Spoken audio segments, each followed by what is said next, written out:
The following video is not endorsed by Diveheart, Dive Paradise, nor Scuba Travel Ventures.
Welcome to a brand new episode of Lewis's Adventures with me, Lewis Marinucci, as your host. If you like this video, please hit the like button. Be sure to subscribe to the channel and hit the bell for alerts of when I upload new content to the channel, especially those with disabilities similar to mine. In this video, once again, I return back to the island of Cozumel in the state of Quintana Roo in the country of Mexico, or the United States of Mexico as it's formerly known as, with my friends from Diveheart. Join me as I will embark on a week-long adventure and explore the reefs of Cozumel in the process. Good morning. I leave in 2 hours to go to the airport. We'll be airborne around 6. Should land in Dallas around 11:35. Won't be in Cozumel until later this afternoon. We start the journey here in the Fairmount section of Philadelphia, my neighborhood, as my father drives us through the dark hours of the morning. We begin our journey here, and then, as you'll see in a few moments, onto the Vine Street Expressway, which will take us onto I-95, and from there to the airport. And we're now on the Vine Street Expressway, and we had passed the old Hanneman Hospital. We are currently in Center City.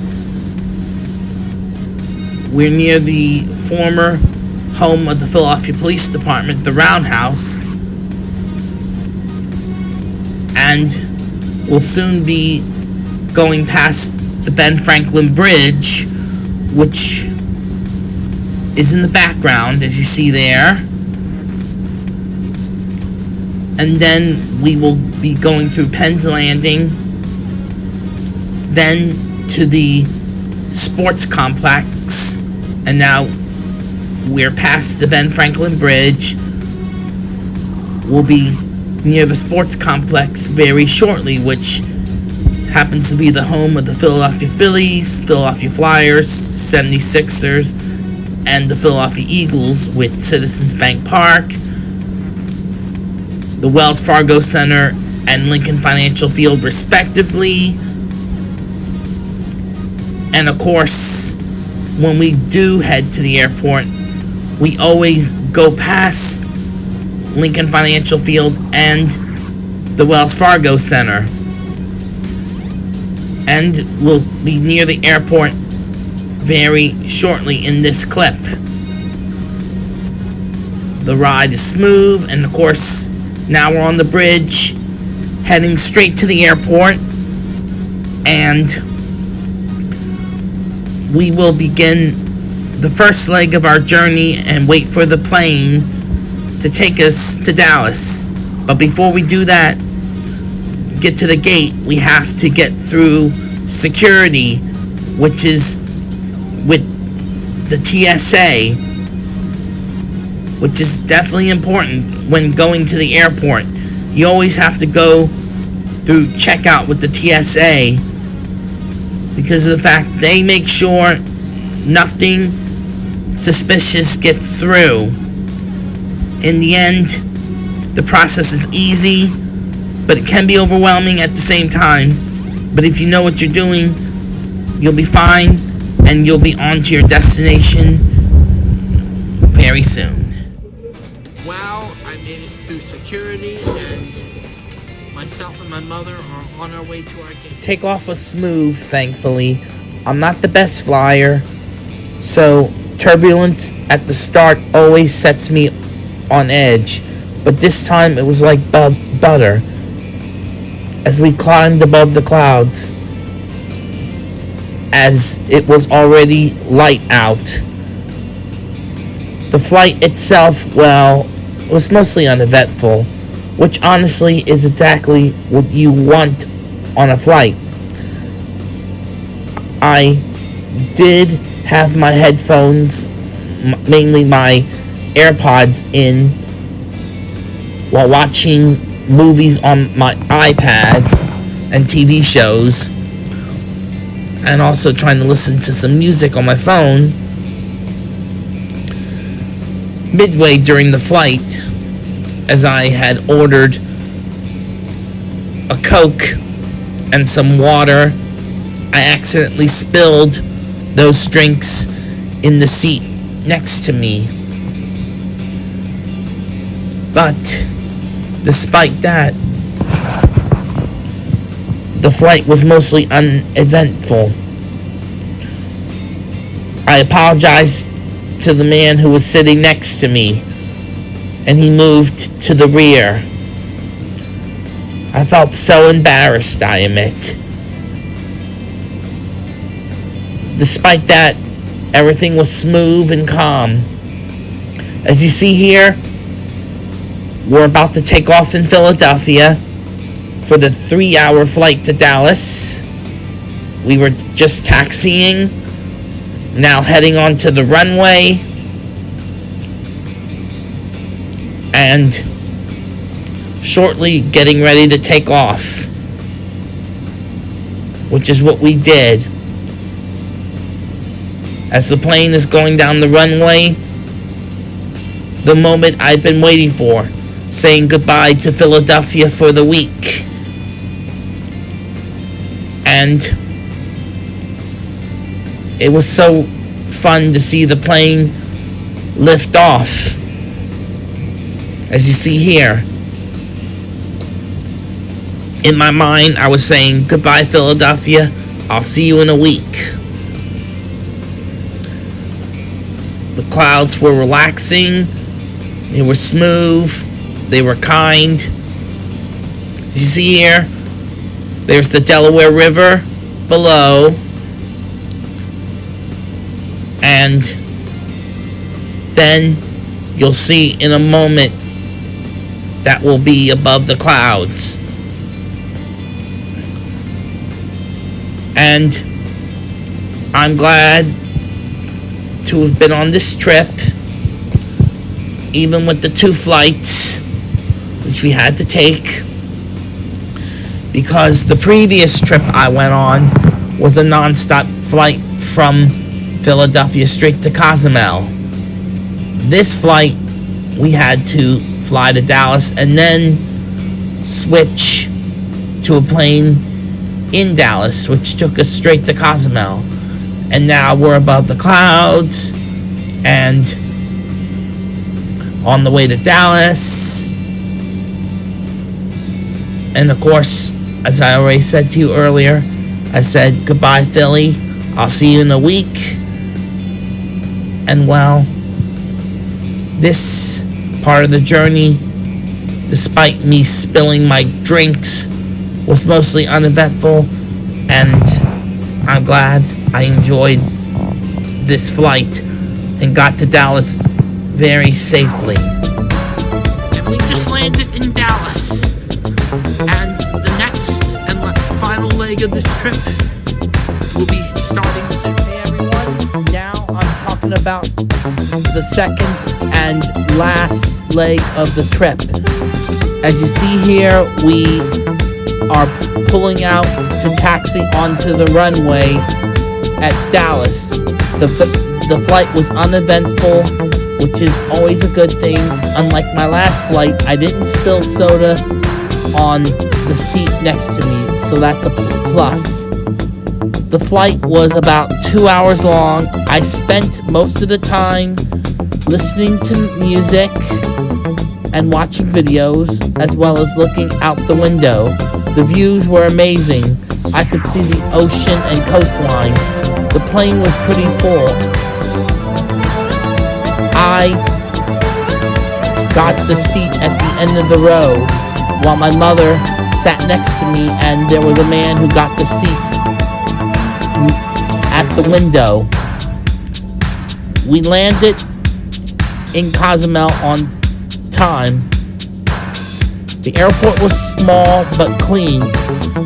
We had to get through customs, and I was a bit overwhelmed while waiting for my luggage, worried that it didn't get onto the plane in Dallas, when of course I was able to finally get it and then pick it up.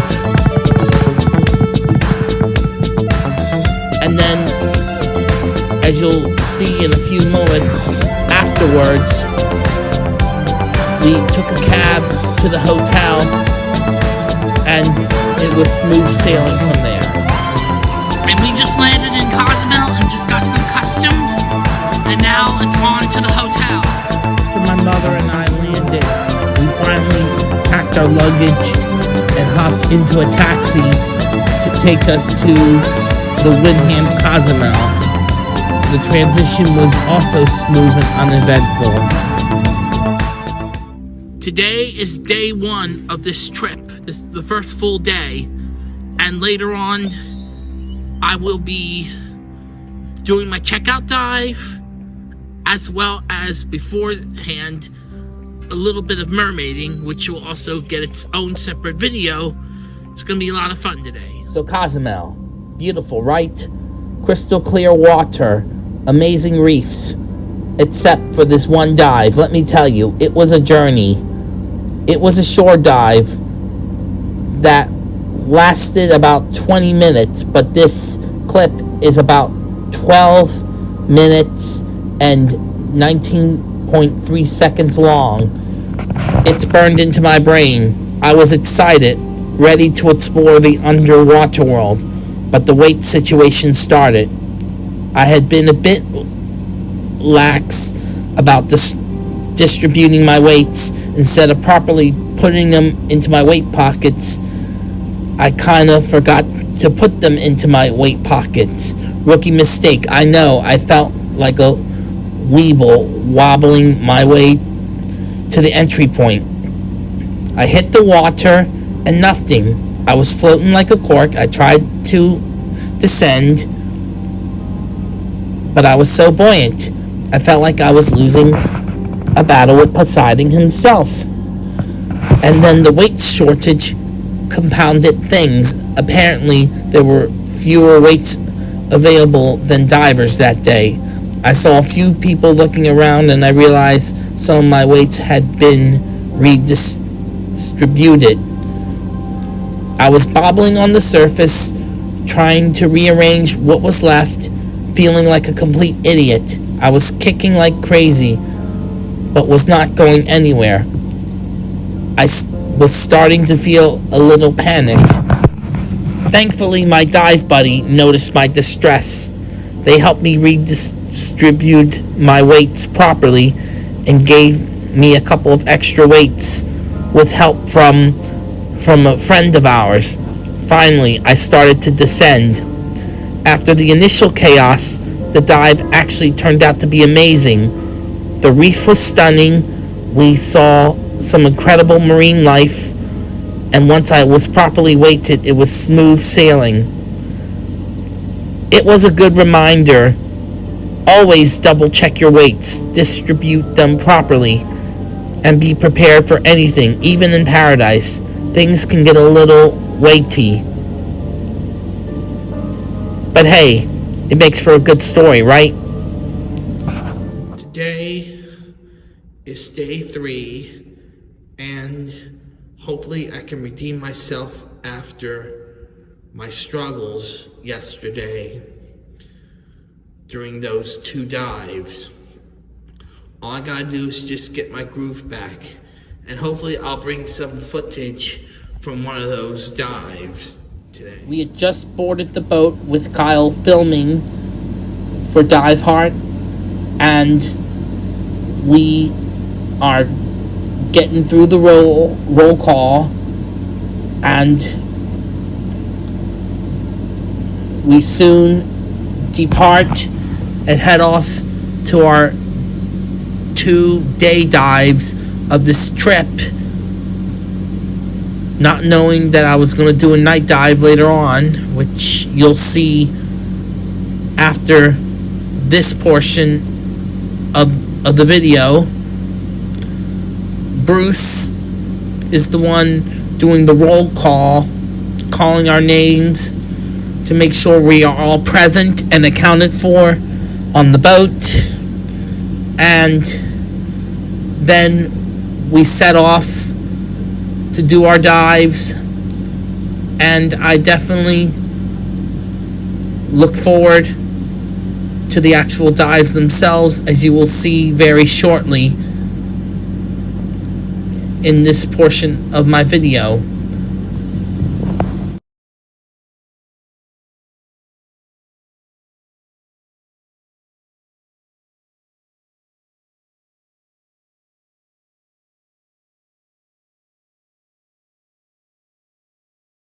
We got to do dives on the second day of diving, which would be the 4th day of the trip. And unlike the Monday, I had a terrible dive day. At least this dive day was much better, as I had fun diving with Joe, as you see here. I also got to do some swim throughs, got to see a lot of coral, a lot of fish, and of course the deep blue abyss, as you see all around me. I got to try out my shorty wetsuit for the first time on an actual boat dive. It's the same wetsuit I used during my checkout dive the day before Monday, which was the Sunday of the trip, the first full day. I'll never forget Daniel, our dive master, guiding us through the swim throughs very safely. My air consumption was much better. So was my buoyancy. I didn't break no sponges. I also didn't kick up any silt and sand. I didn't struggle. I just had to get back up after falling, which is pretty much what you do after struggling. Okay, this is the first swim through that we did during one of 2-day dives, and I enjoyed it. It's a lot of fun. And the second dive, we did a drift dive. I always like doing swim throughs, which is fun. Just gotta be careful not to damage any coral or kick up any sand. I love how these swim throughs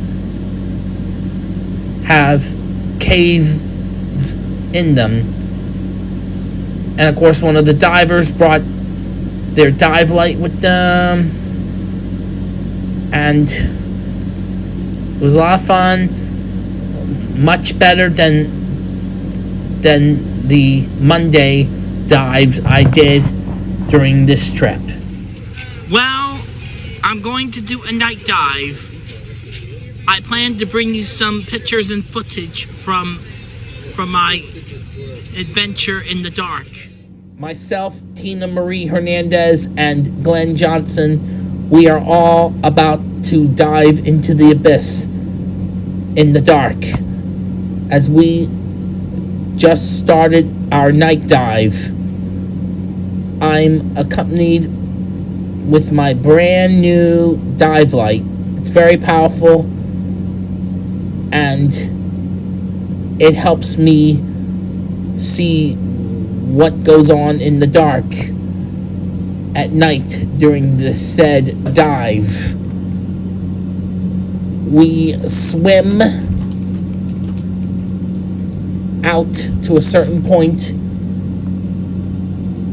and then we follow the rest of the group as you see here. The three of us flash our lights, seeing what we can look for around the reef. There are a lot of colorful fish and other beautiful creatures that come out at night, including snake eels, squid, cuttlefish, and so much more. And it gets darker and darker. I also end up spotting some sea urchins, which are very active at night. The reason why we chose the shore dive because it's much easier than it would be from a boat. It's getting dark here. All of us are flashing our lights. And now here, it's very dark.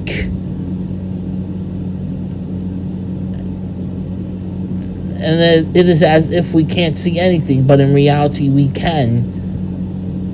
We are searching for whatever we can spot. This was a very long dive.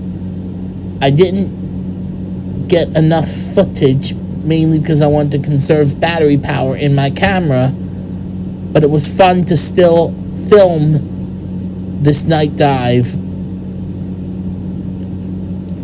Glenn, myself, and Tina Marie flash our lights, and we see a lot of rock and coral. Then we keep searching until something pops up.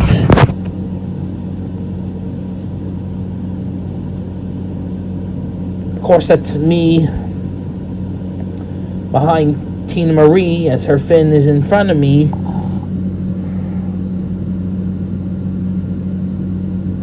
And then, as you see in this clip, it's briefly dark. But don't worry, I'm not alone. I'm not lost. But though I thought we did get lost during this dive, but in reality, we knew where we were swimming to and from during this said dive. And the rocks are beautiful. My light's very powerful. As you see here, the three of us spot a lot of creatures. As I mentioned, we do spot a snake eel later on.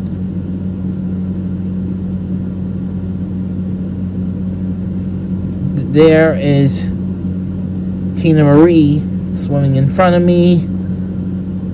We are focusing our lights on the sea floor and the rock formations, hoping to spot something amazing. And the three of us do. We flash our lights right here. The fish are also more active at night. They seem to be more curious and playful, and they often swim in larger groups than they do during the day. We stumble across a rock formation, which is littered with coral. Those sea urchins could also be found here, but though we didn't spot any in this shot, we just flash our lights around to see what we can spot. And we do see some cuttlefish,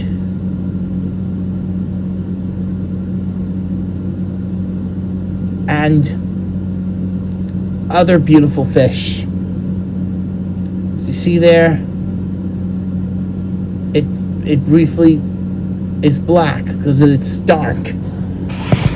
It is as if we got lost, but we didn't. As the three of us stuck together during this dive, we keep swimming and swimming to see what else we can spot here in the dark.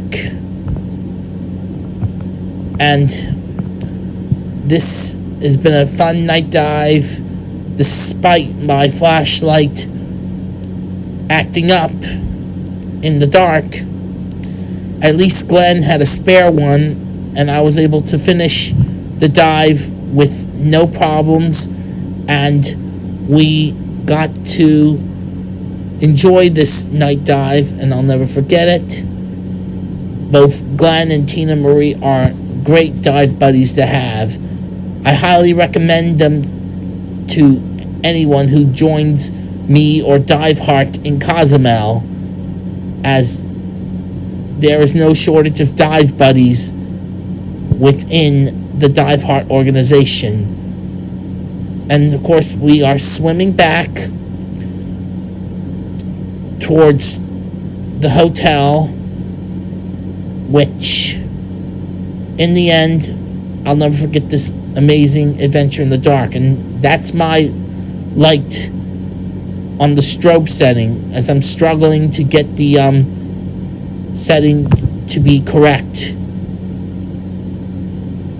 I end this by saying this was a fun and amazing dive for the night. Good morning, everyone, and we are on day 4 of what should have been diving, but we aren't. So we are also at day 5 of the trip in general. Hopefully we'll be able to get some diving in tomorrow. In the meantime, I will continue to do some more interviews for my video. As we all gathered for the final gathering of the trip, we reflect on the things that we enjoyed about the trip, while also talking about the hard times leading up to the trip. For me, it was the passing of my maternal grandmother in 2023 to pancreatic cancer at the age of 88. For Tina Marie, it was about her father. And despite that, we still talked about how much we enjoyed the trip.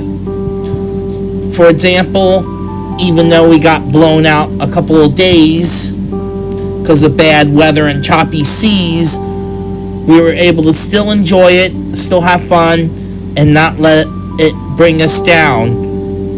I personally loved this trip, that I look forward to going back again in the future. My mother even mentioned that she said she wants to go back in 2025. And we will be going back in 2025.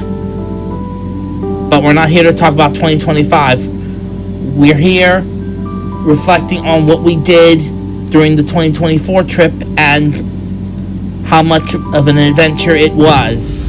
Well, today we are finally diving after all, and Jim Elliott is going to be my buddy for these last 2 dives of this trip. Please sit in front. My final dive, I had Jim Elliott as my buddy, and I showed Jim how good my diving skills are.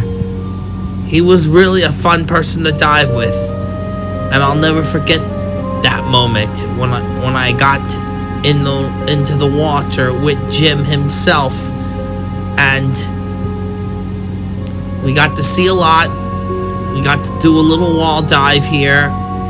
Got to see some coral reefs along the wall. And you see the deep blue abyss right there.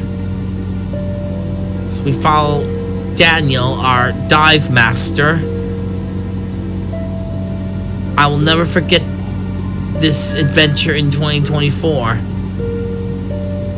The next adventure I go on with Diveheart will be even better. Hopefully, no blowouts and no bad weather.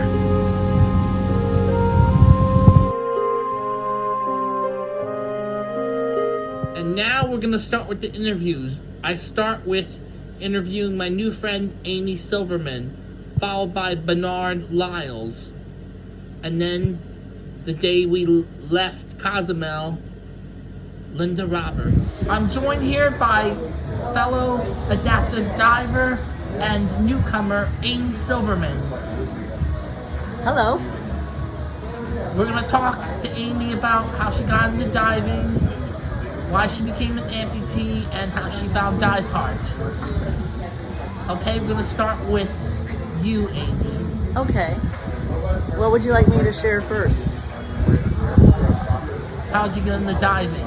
Well, actually, I started scuba diving with my boyfriend when I was only in my 20s, in the 90s. Oops, that tells my age a little, doesn't it, Lewis? So we dove a long time ago, and then I had a family, so I didn't dive for a long time. And 8 years ago, in 2016, I became an amputee because I lost my leg in a bad motorcycle crash. Wow. We were crashed into. So Oh my gosh. I'm okay though. I'm grateful to be alive. And as soon as I was feeling better, I started thinking about, I want to do the fun stuff I used to do, right? And one of those things was scuba diving. So I went through this magazine for people with disabilities, and I saw this little advertisement for scuba diving with an organization called Diveheart, which got me very interested, piqued my interest. So I looked into it, and it happened to be in the area, in the Chicago area where I live. And that was the beginning of my excitement and my travels to be here right now today in Cozumel with you, Lewis, and the rest of this fantastic group of people. I think there's like 55 of us, something like that. I don't know, 30-something, 9 divers. I don't know, the numbers are outrageous of how many people are here. I've never felt so much support, love, and just great camaraderie amongst people all here for the same thing. Wow, 8 years ago? Yep, 8 was years when ago. you got into that motorcycle accident. That's when I first started coming here Wow. and joined Diveheart. 8 years ago, that's interesting. But you know what, I didn't join Diveheart until last year. Wow. Because it took me like about 7 years to get everything working in order for the doctors to say, okay, you can now go scuba diving. But I could never do it with Diveheart because I only have one leg, right? And they help me with everything I need. Is this your first trip? This is my first trip, and I just told everybody it's my first of many more to come. I'm already trying to plan my next one. Who did you get certified to scuba dive with prior to your motorcycle accident? That's a good question. My friend Keith at the time, and we went through a PADI instructor course. I think it was in Des Plaines, Illinois. I don't remember, but that was in the 90s. You mean Des Moines, Iowa? No, in Illinois. I've always lived in Illinois, and we got PADI certified by Barry Scuba. I don't know where, maybe they were in Palatine, Illinois, but that was a long time ago. Excuse me, I thought you were talking about Des Moines, Iowa for a second. That's okay. But you know what, Lewis, I'll tell you. Bruce Bittner at Diveheart, well, everybody's been wonderful, but Bruce has been my buddy from the start. He's helped me with all the equipment. I've swam with him and dove with him in pools several times before we came here. And he has not left my side from the minute we get on the boat. If I need anything, everybody's willing to help, but once we get in the water, Bruce is right there with me. And I have never felt so supported, safe, and comfortable diving. let me tell you about, since you said you're an amputee, and my late paternal grandmother, who died in 1998 at the age of 79, became an amputee herself in 1993 after suffering some gangrene. That's hard. So you saw what an amputee like lives through and has to deal with? It's hard, right? Yeah, it led to her quitting smoking, which of course, Thank God for that's one of the factors on why she had her right leg amputated. that. Yeah, it's She hard. had to use a prosthetic leg until her death. But the question is, did she ever go diving? No, she's not. She was never a diver That's okay, but look at you. Lewis, how long have you been diving? since 2006. That's a long time. That's so cool. And another thing, Lewis, that I saw you do is some mermaid stuff. Yes, That's cool. I've never seen it before this trip, Lewis. Never seen anybody do it. as I'm called Merman Adventurer Philly. I love it. I'll have to check it out. All right? Oh, you should. Do you have any other questions about me and Diveheart and Yes. scuba? What? Can you talk about your various prosthetic legs? The one that I used to dive? All your prosthetics. Well, I only have this one that I'm wearing now, which is just a temporary one. And I can't see what you could see on me because you're behind the camera. So this is it. But this is just temporary. We're working on getting the right fit, so I'm comfortable. But what I do have on the boat is a scuba leg. I'm able to position the foot into a fin position so I can scuba dive and swim freely.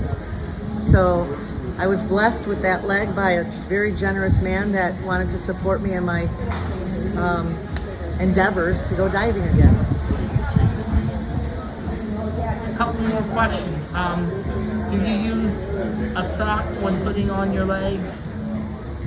Did I use this sock? What do you mean by that?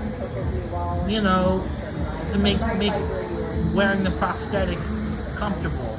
Yeah. There's all kinds of different paddings and like liners, they call them. They have names for everything. But it's like a liner, and then they have a sock, and they have a sleeve, and they have all kinds of Well, stuff. the reason why I asked that question is because it was inspired by the long gone dolphin known as Winter from the Clearwater Aquarium. Are you familiar with her? No, I don't know Winter. Well, let me give you a little backstory about her. Okay. She was a dolphin who, as a calf, lost her fluke on her tail, Oh, I've never heard of that. and of course, a doctor, someone who works for the aquarium actually, or someone actually created a prosthetic fluke for her. Oh, that's really cool. That's really cool. I'll have to look that up. That's really, really cool. But sadly- I've seen dogs with. Oh, I'm sorry. Go ahead, Lewis. Sadly, she passed away Oh, years ago because of, complications from her disability, which pretty much ruined her insides. it's sad. But wait, you know what? I've seen some dogs that have prosthetic legs. Yeah, It's really cool. that's But anyways, so I think that Jerome wants to give you some of his. He's got some great information. I've learned so much from him because we're all on the same boat, right, Lewis? We're all on the same boat here in Cozumel together, right? yes. And what's our boat's name? The Paradise Diver, The Paradise Diver. Oh, Jerome's not going to talk to you. Bernard came to talk to you, right? right? Whoop. And one more question. Oh, go for it. What advice would you give to those with disabilities, whether it's someone with autism like me or someone who wears a prosthetic limb, whether it's an arm or leg? That is my favorite question, Lewis. I would suggest that you go out and try to do anything that you have a passion for, an interest in, or want to just try or do, because you are able to do anything. Anything. If you put your mind to it, get the friends and family support. If you need it, there's a way to accomplish anything you want in your life and just live life well. Thank you for your time. I'm joined here by one of my new friends and who also happens to be on the same dive boat as me, Bernard Lyles. One of many awesome black divers who I've met on this trip. You fine with that? I'm fine with that. Okay. You're gonna now talk about who you are, and we're gonna explain. Ask how you found Diveheart, why did you get into diving, and what advice you have for those with disabilities. Okay. Go ahead. I'm Bernard Lyles from Chicago, Illinois. I'm here in Cozumel for my second time with Diveheart because I feel it's a great organization. Once I met Jim Elliott and got involved with it last year, I'm back for my second time. I'm diving for since 1993. I got my first certification, and I got that in Jamaica. So I am a lover of scuba diving ever since my first certification. So now since 93, I'm about 40 years into this thing. Wow. And I have 3 certifications, so not 40 years actually. So what's 93?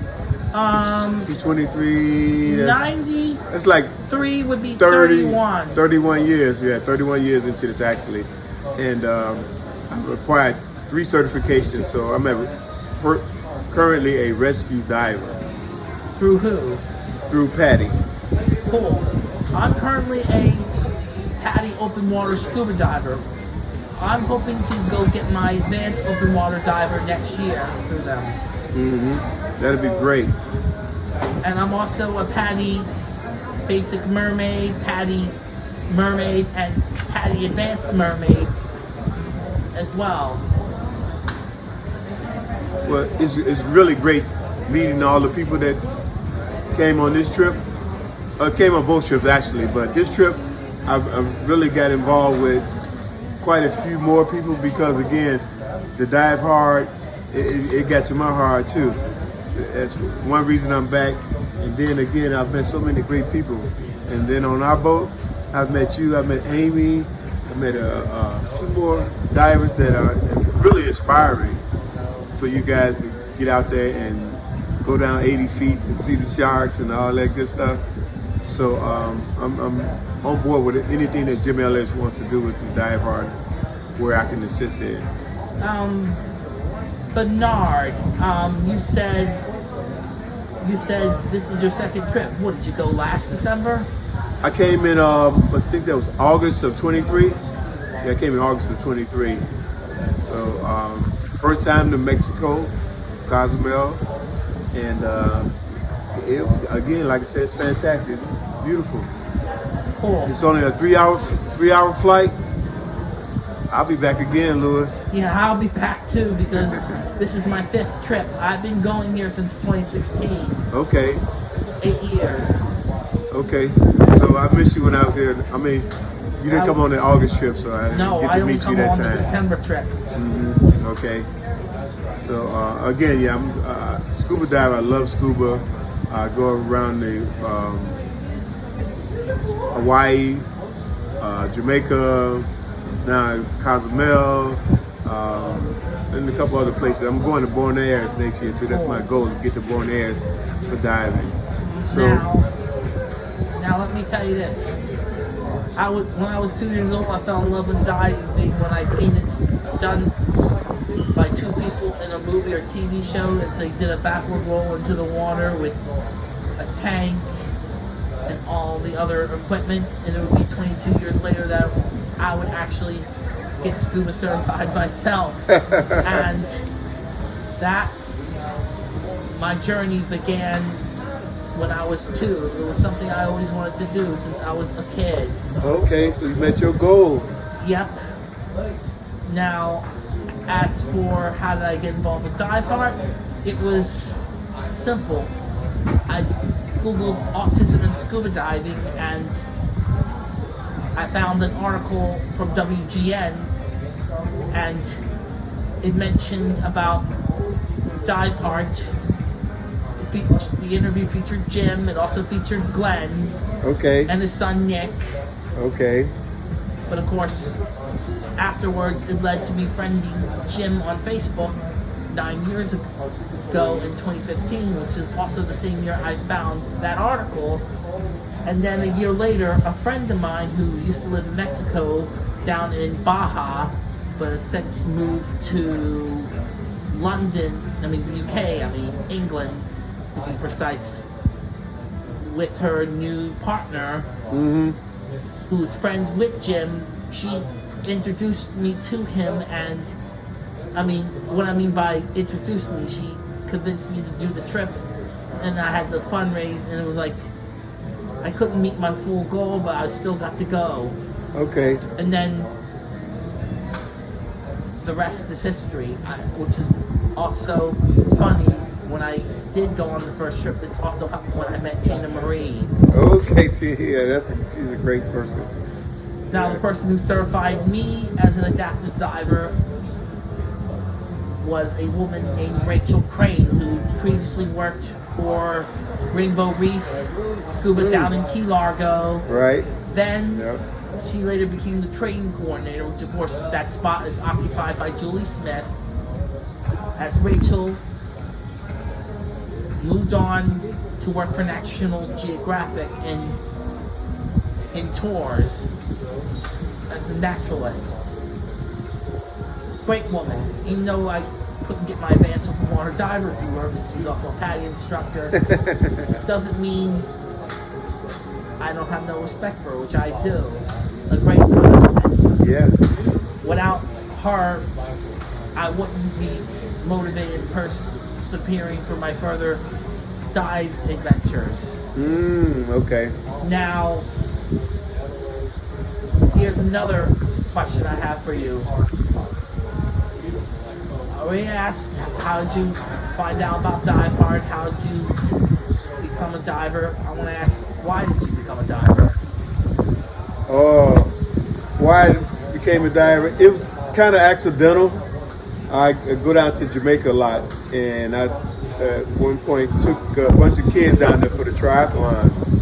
And all the time we were down there, it was a dive shop right next door to where we had our headquarters for equipment and racing, and we stayed at the hotel. Everything, the scuba shop was right there.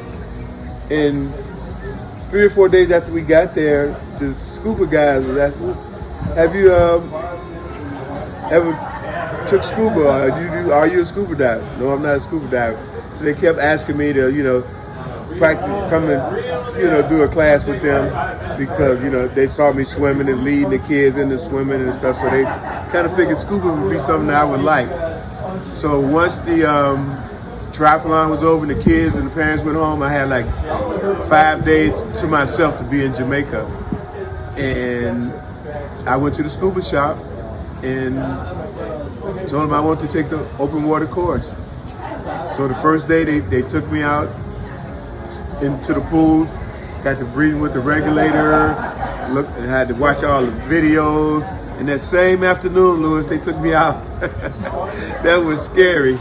But they took me out, and I think we went for a dive. It was about 45, 50 feet. But it was so amazing that I made the dive, I got back out, and I finished the course, and got my open water certificate before I left Jamaica. I was hooked on diving right from the start. And once I got home, this is another funny story. I got home, I went to Scuba Emporium, and I bought all kind of equipment. I bought BCs, I bought fins, I bought me a nice mask. I was ready to get into that diving. And so just after that one experience, I was hooked on diving. I never turned back. So I started going for my other certification, like you were saying, the advanced certification. It's a little difficult, and you have the right instructor. If you don't do it right, they won't pass you. They want you to really know that you are an advanced diver. So the tests are a little more difficult. I think the most scary part of the advanced was the night navigation. But I got past the night navigation. I was on my way in. So. Nice. Now, one more question, which is going to combine two subjects into one.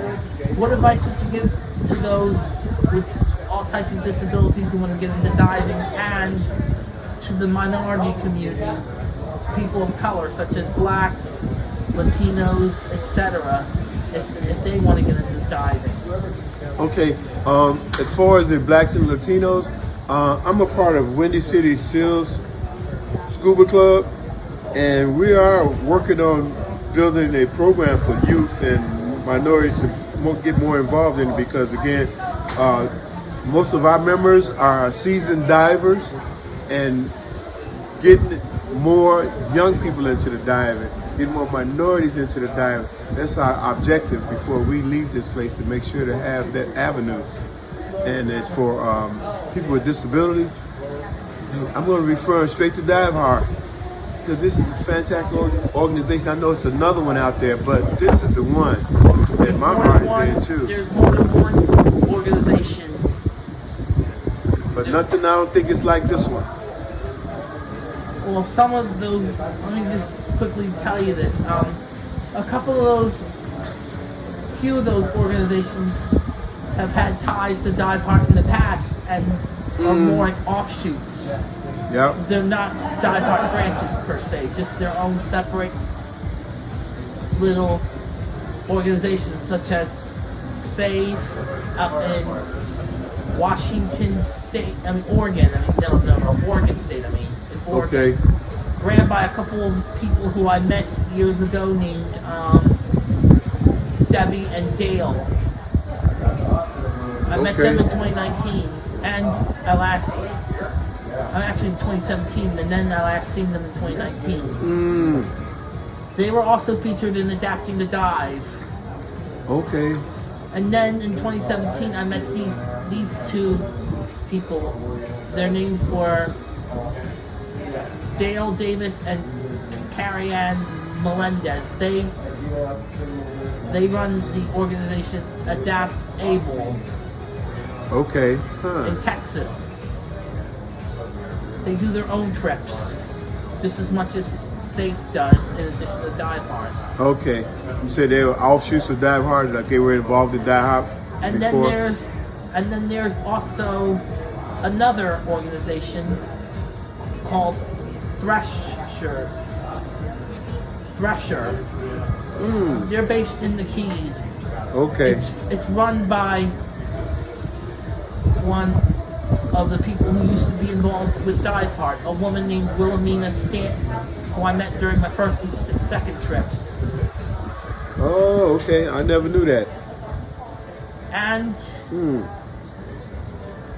go ahead, continue.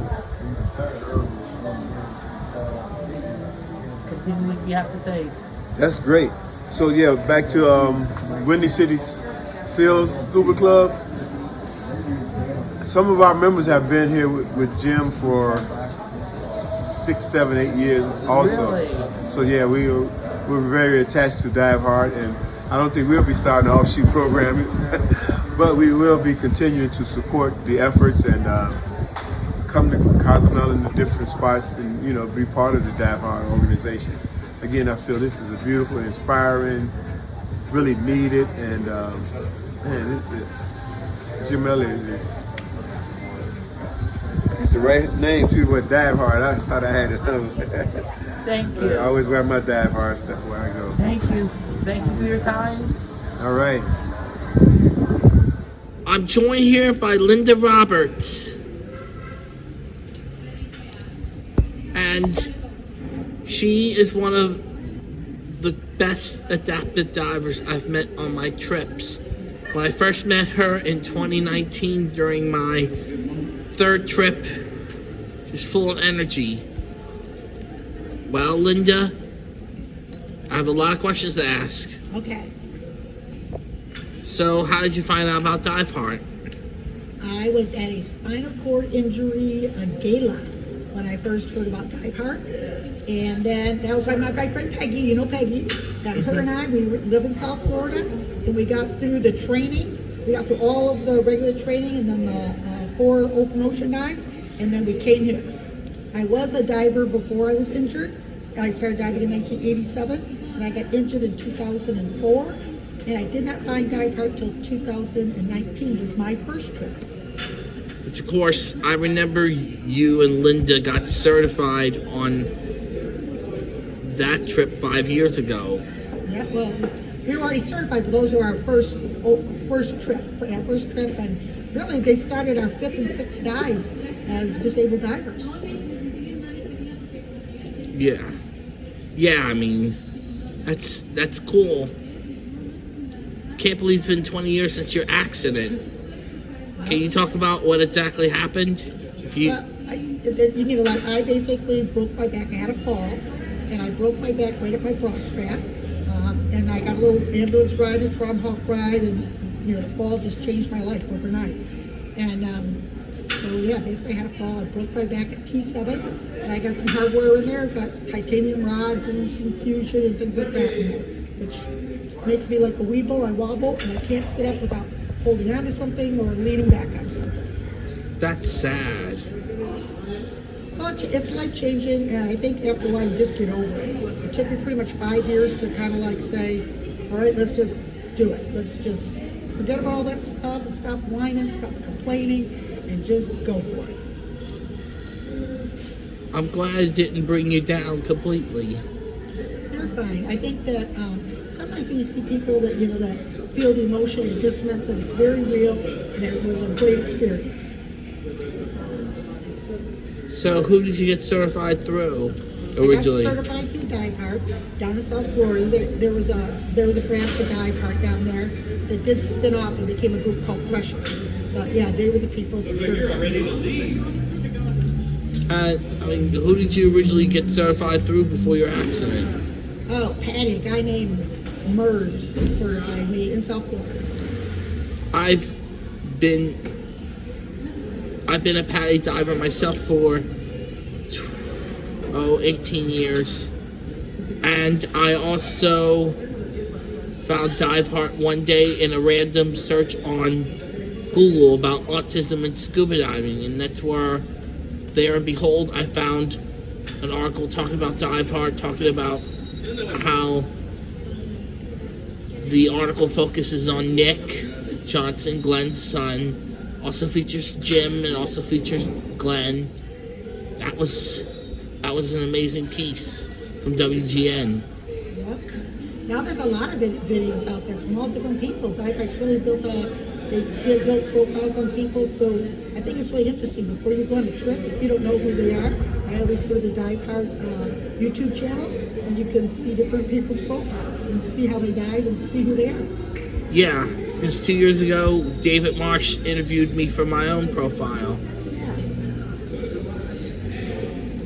And it's funny, now that you've been on a lot of trips too. So it's funny when you come back, you know most of the people. Right. Most of the family. Yeah. Lastly, what advice would you give those with disabilities who want to scuba dive, whether it be autism or people in wheelchairs like you? Yeah, there's brain injury, there's autism, there's amputees. There's a lot of spinal cord injury people in the team. Thank you for your time. Well, the Cozumel trip went great. And sorry for the delay, everyone. I was sick after the trip, but I'm better. And in the meantime, this is Lewis saying, thanks for watching, everyone. You can also follow me on Threads, Twitch, Triller, Instagram, Facebook, and Blue Sky. Remember, it's time for adventure. I will see you all in the next video.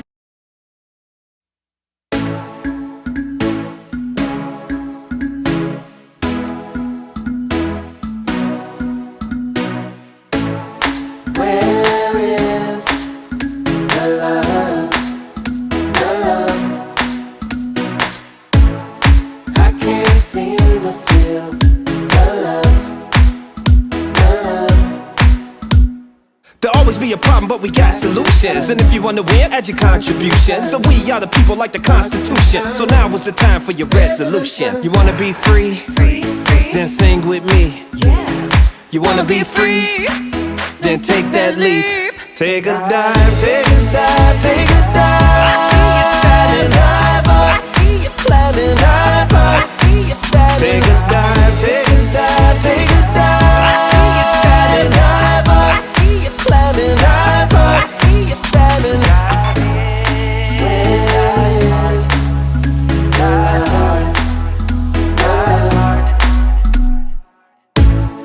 Life is an ocean, streaming alone, ripples of motion, hitting us all. Yeah, yeah. Dive in, dive in. Your time to win. Our hearts all in. Let's let the fun begin. Take a dive, take a dive, take a dive. I see you striving, diver. I see you climbing, diver. I see you diving. Take a dive, take a dive, take a dive. I see you striving, diver. I see you climbing, diver. I see you diving. Dive in, dive smart, dive hard, dive hard. Dive in, dive smart, dive hard, dive hard. Dive in, dive smart, dive hard, dive hard, dive hard. Dive in, dive smart, dive hard, dive hard. Take a dive, take a dive, take a dive. I see you striving, diver. I see you climbing, diver. I see you diving. Take a dive, take a dive, take a dive. I see you striving, diver. I see you climbing, diver. I see you diving. Dive in, dive smart, dive hard, dive hard, dive hard. Dive in, dive smart, dive hard, dive hard, dive hard. Dive in, dive smart, dive hard, dive hard. Dive in, dive smart, dive smart.